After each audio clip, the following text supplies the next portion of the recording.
ನಮಸ್ಕಾರ ಸ್ನೇಹಿತರೆ, ನಮ್ಮ ಮೈಥಾಲಜಿ ಮೀಡ್ಸ್ ಮೀ ಚಾನೆಲ್ಗೆ ನಿಮಗೆಲ್ಲರಿಗೂ ಸ್ವಾಗತ. ಸರಳ ಸುಂದರ ಕಾಂಡ. ಶ್ರೀ ಸೀತಾರಾಮ ಹನುಮದ್ಭ್ಯೋ ನಮಃ. ಶ್ರೀ ಗುರುಭ್ಯೋ ನಮಃ. ಆಕಾಶ ಮಾರ್ಗದಲ್ಲಿ ಆಂಜನೇಯನು ಶ್ರೀರಾಮನ ಪತ್ನಿಯಾದ ಸೀತಾಮಾತೆಯನ್ನು ಹುಡುಕಲೆಂದು ಸಾಗರವನ್ನು ದಾಟಲು ನಿರ್ಧರಿಸಿದನು. ಮಹಾಬಲಶಾಲಿಯಾದ ಧೀರ ವಾಯುಪುತ್ರನು ಇಂದ್ರಾದಿ ದಿಕ್ಪಾಲರಿಗೆ ನಮಿಸಿ ದಕ್ಷಿಣ ಸಾಗರದ ಕಡೆ ಪ್ರಯಾಣಿಸಿದನು. ಸಾಗರ ಲಂಘನ್. ಕಪಿವೀರರು ನೋಡುತ್ತಿದ್ದಂತೆ ವಜ್ರಕಾಯನಾದ ಮಾರುತಿಯು ತನ್ನ ದೇಹವನ್ನು ಬೆಳೆಸಿದನು. ಮಹೇಂದ್ರ ಪರ್ವತವನ್ನು ಒಂದು ಬಾರಿ ಗುದ್ದಿದಾಗ ಅದು ಅಲುಗಾಡಿತು. ಪರ್ವತ ಜಜ್ಜಿ ಹೋಗಿ ಕಲ್ಲು ಬಂಡೆಗಳು ಚೂರಾದವು. ಅಲ್ಲಿದ್ದ ಪಕ್ಷಿಗಳು, ವಿದ್ಯಾಧರರು, ಮೃಗಗಳು ದೂರ ಓಡಿ ಹೋದರು. ಶ್ರೀರಾಮನ ಸೇವೆಯನ್ನು ಮಾಡಲು ಹೊರಟ ಹನುಮಂತನು ತನ್ನ ರೋಮಗಳನ್ನು ಒದರಿ ಮೇಘದಂತೆ ಗುಡುಗಿದನು. ಪರ್ವತದ ಮೇಲೆ ಕೈಗಳನ್ನು ದೃಢವಾಗಿ ಊರಿ ಸೊಂಟವನ್ನು ಕುಗ್ಗಿಸಿ ಕಾಲುಗಳನ್ನು ಸ್ವಲ್ಪ ಬಾಗಿಸಿದನು. ದೃಷ್ಟಿಯನ್ನು ದೂರದವರೆಗೆ ಬೀರಿ ಕಿವಿಗಳನ್ನು ಮುದುರಿದನು. ಆಂಜನೇಯನ ಬಾಲವು ಘಟಸರ್ಪದಂತೆ ಗೋಚರಿಸಿತು. ಜನಕಸುತೆಯು ಎಲ್ಲೇ ಇರಲಿ ಹುಡುಕುವೆನೆಂದು ದೃಢ ಸಂಕಲ್ಪ ತಾಳಿದ ವಾಯುಸುತನು ಮೇಲೆ ನೆಗೆದನು. ಪವನತನಯನ ವೇಗಕ್ಕೆ ಮರಗಿಡ ಪಕ್ಷಿಗಳು ಮುಚ್ಚಿಹೋದವು. ಹೂಗಳಿಂದ ಮುಚ್ಚಿಹೋದ ಹನುಮಂತನು ಶೋಭಿಸಿದನು. ತನ್ನ ಎರಡೂ ಕೈಗಳನ್ನು ನೀಳವಾಗಿ ಚಾಚಿದ ಆತನ ಕಂಗಳು ಉರಿಯುವ ಅಗ್ನಿಯಂತೆ ಬೆಳಗಿದವು. ಮೇಲೆತ್ತಿದ ಬಾಲವು ಸರ್ಪದಂತೆ ಕಾಣಿಸಿತು. ಆಂಜನೇಯನ ವೇಗಕ್ಕೆ ಹೊಡೆತಕ್ಕೆ ಸಿಲುಕಿದ ಸಾಗರವು ಕಳಾಹೀನವಾಗಿ ಕಾಣಿಸಿತು. ಒಳಗಿದ್ದ ಜಲಚರ ಪ್ರಾಣಿಗಳು ಸ್ಪಷ್ಟವಾಗಿ ಗೋಚರಿಸಿದವು. ಆಕಾಶದಲ್ಲಿ ಹಾರುವ ಪರ್ವತದಂತೆ ಹನುಮಂತನು ಕಾಣಿಸಿದನು. ಸಾಗರವು ದೋಣಿಯಂತೆ ಕಾಣಿಸಿತು. ಆಗ ಸಮುದ್ರ ರಾಜನು, ನಾನು ಈ ಕಪಿಶ್ರೇಷ್ಠನಿಗೆ ರಾಮ ಕಾರ್ಯದಲ್ಲಿ ಸಹಾಯ ಮಾಡದಿದ್ದರೆ ಲೋಕದ ಉಪವಾದಕ್ಕೆ ಬರುತ್ತೇನೆ. ಹಿಂದೆ ಶ್ರೀರಾಮನ ಪೂರ್ವಜನಾದ ಸಗರನು ನನಗೆ ಸಹಾಯ ಮಾಡಿದನು ಎಂದು ಯೋಚಿಸಿದನು. ಮೈನಾಕಗಿರಿಯನ್ನು ಕುರಿತು ನೀನು ಶುಭ ಕಾರ್ಯಕ್ಕೆ ಪ್ರೋತ್ಸಾಹ ಮಾಡಬೇಕಾಗಿದೆ. ಹನುಮಂತನು ಈಗ ರಾಮ ಕಾರ್ಯಾರ್ಥವಾಗಿ ಲಂಕಾನಗರಿಗೆ ಹೊರಟಿದ್ದಾನೆ. ಆತನು ಕ್ಷಣಕಾಲ ವಿಶ್ರಮಿಸಿಕೊಳ್ಳಲು ನೀನು ಮೇಲೆದ್ದು ಬಾ ಎಂದು ಆಜ್ಞಾಪಿಸಿದನು. ಮೈನಾಕನು ಆಗ ಸಾಗರ ಜಲವನ್ನು ಭೇದಿಸಿಕೊಂಡು ಮೇಲೆ ಬಂದನು.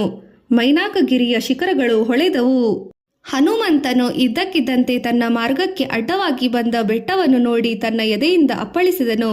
ಮೈನಾಕನು, ಕಪಿವೀರನೇ, ನೀನು ಹೊರಟಿರುವ ಕಾರ್ಯದ ಬಗ್ಗೆ ನನಗೆ ಗೊತ್ತಿದೆ. ಸ್ವಲ್ಪ ಕಾಲ ನನ್ನಲ್ಲಿ ವಿಶ್ರಾಮಿಸಿ ಹೋಗಬಾರದೆ? ಸಮುದ್ರರಾಜನು ಇದೇ ಹೇಳಿದ್ದಾನೆ. ಕ್ಷಣಕಾಲ ವಿಶ್ರಮಿಸಿ ಫಲಕಂದಗಳನ್ನು ಆಸ್ವಾದಿಸಿ ನಾಳೆ ಮುಂದುವರಿಸಬಹುದು. ನೀನು ನನ್ನ ಅತಿಥಿಯಾಗಿರುವೆ. ನೀನು ವಾಯುಸುತನು, ಪೂಜಾ ಅರ್ಹನೂ ಹೌದು.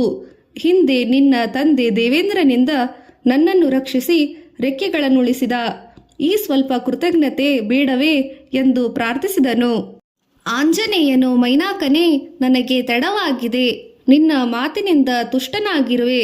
ನಾನು ಎಲ್ಲೋ ನಿಲ್ಲದೆ ಹಾರುವೆನೆಂದು ಕಪಿಗಳಿಗೆ ವಚನ ನೀಡಿರುವೆ ಎಂದನು. ಮೈನಾಕ ಸಮುದ್ರದಿಂದ ಬೀಳ್ಕೊಂಡು ಆಂಜನೇಯನು ಮುಂದುವರಿದನು. ಈ ದೃಶ್ಯವನ್ನು ನೋಡಿದ ಸಕಲ ದೇವತೆಗಳು ಪ್ರಶಂಸೆ ಮಾಡಿದರು. ಇಂದ್ರನಿಗೂ ಪ್ರೀತಿಯಾಯಿತು. ಆಗ ಎಲ್ಲಾ ದೇವತೆಗಳು ಸೇರಿ ಒಂದು ಯೋಜನೆಯನ್ನು ಮಾಡಿದರು.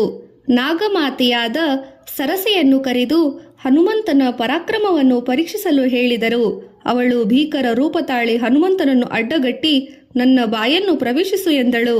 ಆಂಜನೇಯನು ಹೆದರದೆ, ನಾನು ಶ್ರೀರಾಮನ ಕಾರ್ಯಾರ್ಥವಾಗಿ ರಾವಣನ ಸ್ಥಾನಕ್ಕೆ ಹೊರಟಿರುವೆ. ಸೀತೆಯ ಎಲ್ಲಾ ವೃತ್ತಾಂತವನ್ನು ರಾಮನಿಗೆ ತಿಳಿಸಿದ ಬಳಿಕ ನಿನಗೆ ಆಹಾರವಾಗುವೆ ಎಂದನು. ಆಗ ನಾಗಮಾತೆ ಸರಸೆಯು, ಇದು ಸಾಧ್ಯವಿಲ್ಲ, ಈಗಲೇ ಪ್ರವೇಶಿಸು, ನನಗೆ ಬ್ರಹ್ಮದೇವನ ವರವಿದೆ ಎಂದು ಹೇಳಿದಳು. ಹನುಮಂತನು ಸಿಟ್ಟಾಗಿ, ಬಾಯಿ ತೆರೆ ಎಂದನು. ಸುರಸೆಯು ತನ್ನ ಬಾಯನ್ನು ಅಗಲವಾಗಿ ಹಿಗ್ಗಿಸಿದಳು. ಆಗ ಆಂಜನೇಯನು ತನ್ನ ಬೃಹತ್ ದೇಹವನ್ನು ಹೆಬ್ಬೆರಳಿನ ಗಾತ್ರ ಮಾಡಿಕೊಂಡು ಬಾಯೊಳಗೆ ಹೋಗಿ ಹೊರಗೆ ಬಂದನು. ಬ್ರಹ್ಮದೇವನ ವರಕ್ಕೆ ಬೆಲೆ ನೀಡಿರುವೆ ಎಂದು ಹೇಳಿದನು. ಸುರಸೆಯು ವೀರ ಹನುಮಂತನ ಪರಾಕ್ರಮದಿಂದ ತುಷ್ಟಳಾಗಿ ನಿನ್ನ ಕಾರ್ಯ ಸಿದ್ಧಿಯಾಗಲಿ ಎಂದು ಹರಸಿದಳು. ದೇವತೆಗಳು ಆಂಜನೇಯನ ಸಾಹಸವನ್ನು ಪ್ರಶಂಸೆ ಮಾಡಿದರು. ಆಕಾಶದಲ್ಲಿ ವಾಯುಸುತನು ಮುಂದೆ ಹಾರಿದನು. ಸಿಂಹಿಕೆ ಎಂಬ ರಾಕ್ಷಸಿ ಇದನ್ನು ನೋಡಿ ಒಳ್ಳೆ ಆಹಾರ ದಕ್ಕಿತೆಂದುಕೊಂಡಳು.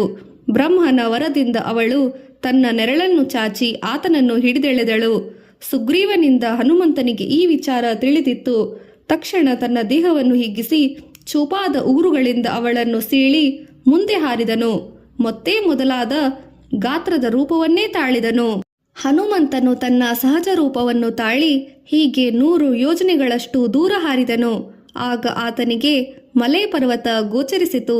ಮತ್ತೆ ತನ್ನ ರೂಪವನ್ನು ಕಿರಿದುಗೊಳಿಸಿ ಸಮುದ್ರದ ಇನ್ನೊಂದು ತೀರವನ್ನು ಆಂಜನೇಯನು ತಲುಪಿದನು.